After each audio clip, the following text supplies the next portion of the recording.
We showed you in another video how to transplant volunteer plants. But in this case, I had a couple of tomato plants that very conveniently came up in a place that I think I could live with. I wanted to save them. They came up a little closer to the other tomato plants than I would have definitely put on purpose, but I think I can live with this. As they grew, I discovered a couple of things. They were not very heavy plants, and so I believe that these are actually going to be those little grape tomatoes or maybe a cherry type tomato, and that makes the plant a little bit less muscular than a larger type of tomato would be. So that's perfect for what I want to show you, because you can use the tomato ring back to back. Now, I ordinarily would not do this with the tomato plants. Most tomato plants are way too big for that.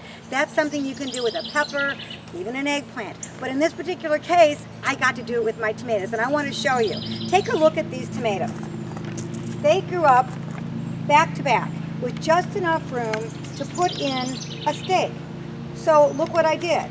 I put one tomato ring facing one way, and I put the other tomato ring facing the other way. That keeps them apart, that gives them plenty of room to grow. They'll keep them separate from the bigger tomato plant that's planted a little too close to them. And as they grow, I'm going to add another tomato ring. Now, by the time that these tomatoes are really as tall as they get, because while these are thin tomatoes, cherry tomatoes and grape tomatoes, they get pretty lanky. They get pretty tall and thin. And so I'm going to add another one, and I'm going to do just what I did here. I'm going to face them back to back, and we're going to do that until they're full height. All the time I'm picking those cherry tomatoes.